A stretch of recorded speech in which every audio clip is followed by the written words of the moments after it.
dan aku bersama rekanku Rizky. Dan aku Rizky.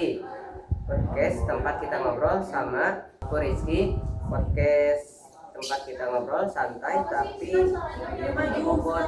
Kali ini kita bakal bahas sesuatu yang sering jadi perdebatan, yaitu kebebasan berekspresi di media sosial. Ya, banyak yang ngerasa kalau di medsos itu kita bisa ngomongin apa aja, tapi ada juga yang bilang kebebasan itu malah bikin banyak masalah. Nah, kita bakal bahas dari berbagai sisi. Beneran bebas dari atau ada batasannya? Tonton sampai habis. Sebelum masuk ke pembahasan, kita harus ngerti dulu nih, kebebasan berekspresi itu apa sih?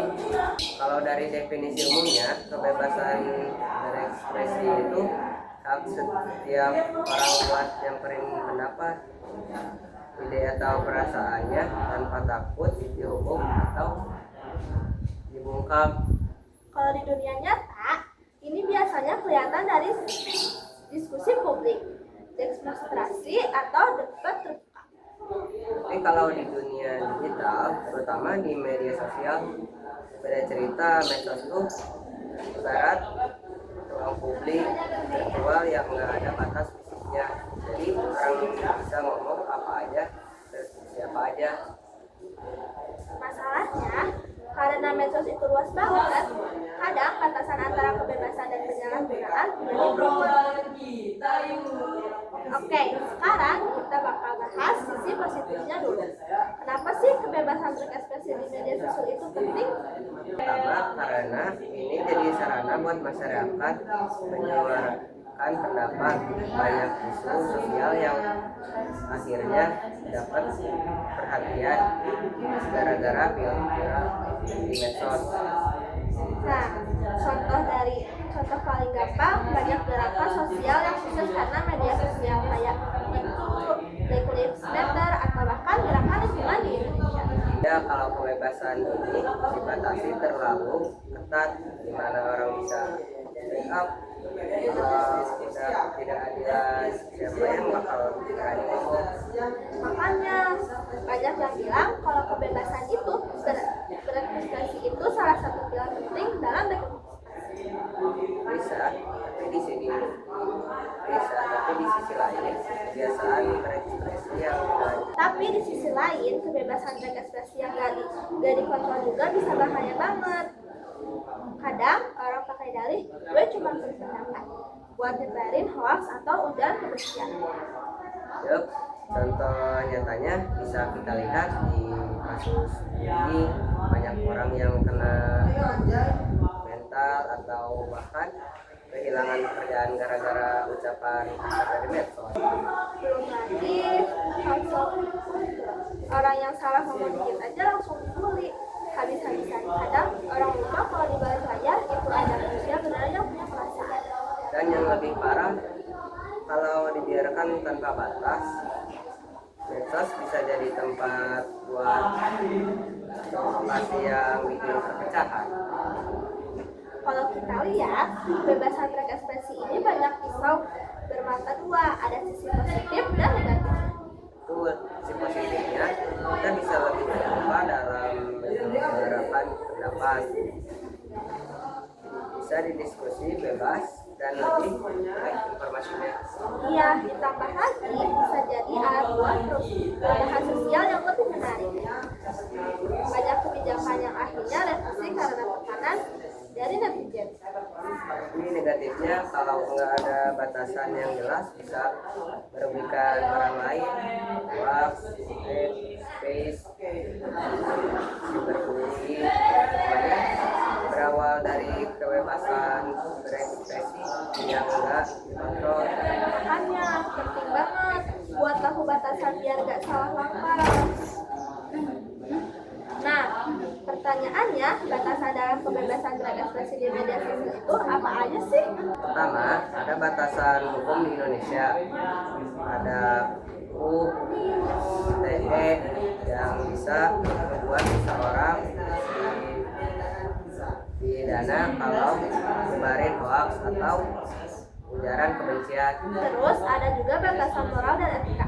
Walaupun kadang nggak ada hukuman resmi, kalau kita ngomong sesuatu yang menyinggung atau nyakitin perasaan orang, kita bisa kena culture cancel. Jangan lupa ada juga batasan sosial. Kalau terlalu vokal atau kontroversial bisa malah dijauhin sama teman-teman sendiri. Terus, gimana cara kita tetap bisa bebas berekspresi tapi tanpa bikin masalah? Pertama, selalu cek fakta sebelum share sesuatu. Jangan asal repost berita yang tulis kebenarannya. Kedua, jaga etika dan empati. Bebas berekspresi itu bukan berarti bebas menyakiti orang lain. Kalau kita mau memperlakukan buruk, jangan juga berbuat buruk ke orang lain. Ketiga, kalau mau kritik sesuatu, pastiin caranya tetap sopan dan gak menyerang. Personal kritik yang membangun lebih efektif daripada cuma nyebarin. Dan yang terakhir, tahu kapan harus stop. Kalau debat udah masuk mending dihindari daripada makin panas. Betul, kita semua punya hak buat bersuara, tapi juga punya tanggung jawab buat menjaga apa yang kita omongin. Jadi kesimpulannya, kebebasan berekspresi itu hak semua orang, tapi tetap ada batasannya, biar gak merugikan orang lain. Ya, Segmen selanjutnya, aku akan bahas mengenai topik yang cukup sering jadi perdebatan, yaitu kebebasan berekspresi di media sosial. ya banyak yang ngerasa kalau di medsos tuh kita bisa ngomongin apa aja. Tapi ada juga yang bilang kebebasan itu malah bikin banyak masalah. Nah, kita bahas dari berbagai sisi. Beneran bebas atau ada batasannya? Yuk dengerin sampai habis. Sebelum masuk lebih dalam, kita harus mengerti dulu nih kebebasan berekspresi itu apa sih? Kalau dari definisi umumnya, kebebasan berekspresi itu hak setiap orang buat nyampein pendapat, ide, atau perasaan tanpa takut dihukum atau diungkap. Iya, kalau di dunia nyata ini bisa kita lihat dari diskusi publik, demokrasi atau debat terbuka. Tapi kalau di dunia digital, terutama media sosial, ceritanya beda. Medsos itu ibarat orang publik virtual yang enggak ada batas fisiknya. Artinya orang bisa ngomong apa aja, terus siapa aja, kapan aja. Masalahnya karena medsos itu luas banget, batas antara kebebasan dan penyalahgunaan kadang jadi blur. Banyak yang salah kaprah, merasa bebas berekspresi berarti bisa ngomong sesuka hati tanpa mikirin dampaknya. Padahal ada konsekuensinya kan? Betul, di beberapa negara termasuk Indonesia ada regulasi yang mengatur kebiasaan ini, biar enggak kebiasaan. Oke, sekarang kita bahas di sisi positifnya dulu. Kenapa kebebasan berekspresi di media sosial itu penting? Nah, biar lebih jelas, kita bakal pakai peta pikiran buat rinci argumen ini. Bayangin ada lingkaran utama bertuliskan kebiasaan berekspresi. Terus dari situ ada beberapa cabang gerakan sosial. Contoh itu Black Lives Matter, gerakan lingkungan. Dampak meningkatkan kesadaran perubahan kebijakan. Penjelasan banyak gerakan sosial yang sukses karena medsos, orang bisa berbagi pengalaman dan membangun solidaritas. Dua, penyebaran informasi. Contoh, edukasi kesehatan info bencana alam. Dampak masyarakat lebih baik informasi. Penjelasan media sosial bikin informasi menyebar lebih cepat, termasuk berita penting yang nggak selalu ada di TV atau koran. Kemudian demokrasi dan hak asasi. Contoh, kritik terhadap kebijakan pemerintah. Dampak dampak transportasi faktor sosial. Penjelasan netizen bisa kebijakan pemerintah memberi tekanan agar lebih transparan. Jadi kebebasan berekspresi itu nggak sekedar asal ngomong, tapi bisa jadi alat perubahan sosial yang kuat. Nah, kita juga bakal bikin peta pikiran buat ngerinci alat negatifnya. Kali ini lingkaran utama kita kasih judul penyalahgunaan kebebasan berekspresi. 1. Hoax dan misinformasi. Contoh, berita palsu, teori konspirasi. Dampak kepanikan, kebingungan publik. Penjelasan. Banyak orang gampang percaya berita tanpa cek fakta dulu, akhirnya hoax menyebar luas. 2. Ekstremis dan cyberbullying. Contoh, komentar kasar, serangan personal. Dampak gangguan mental, kehilangan pekerjaan.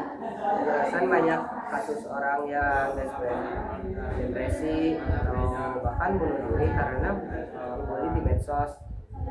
3. Cancel culture. Contoh, orang dihakimi tanpa kualifikasi. Dampak karir hancur, stigma sosial. Penjelasan salah ngomong dikit bisa langsung viral dan ramai-ramai tanpa ada ruang buat klarifikasi. Jadi kebebasan itu penting ya, tapi kalau nggak ada batasannya bisa merugikan banyak orang. Ngomongin kebebasan berekspresi, ada banyak musisi yang nyampein pesan di lewat lagu-lagu mereka.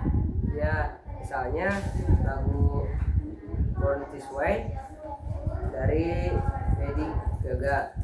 Kalau kita dengerin liriknya, ada pesan tentang kebebasan jadi diri sendiri. Atau lagu Image dari John Lennon yang mengajak orang buat ngebayangin dunia tanpa batasan sosial dan politik. Terus ada juga lagu Privilege dari Efek Rumah Kaca yang nyindir tentang kebebasan yang kadang cuma bisa dinikmati segelintir orang. Lagu bisa jadi cara buat menyampaikan pesan yang mendalam tanpa harus ribet. Betul, dari lagu ini kita bisa belajar bahwa kebebasan berekspresi disampaikan dengan cara yang lebih dan bermakna. Terus, bagaimana sih cara kita tetap bisa bebas ekspresi tanpa bikin masalah? Pertama, selalu cek fakta sebelum share sesuatu. Jangan asal repost berita yang belum jelas kebenarannya. Kedua, jaga etika dan empati. Bebas berekspresi itu bukan berarti bebas nyakitin orang lain. Kalau nggak mau diperlakukan buruk, jangan juga berbuat buruk ke orang lain. Ketiga, kalau mau kritik sesuatu, pastiin caranya tetap sopan dan enggak menyerang. Personal kritik yang membangun efektif daripada cuma nyebarin kebencian. Dan yang terakhir, tahu kapan harus stop. Kalau debat udah nggak sehat, mending dihindari daripada makin toksik.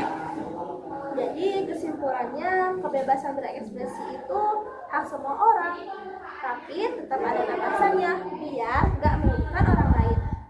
Betul, kita semua punya hak buat bersuara, tapi juga punya tanggung jawab buat menjaga apa yang kita omongin. Jangan sampai karena bebas berekspresi malah jadi nyakitin orang lain atau bahkan berurusan sama hukum.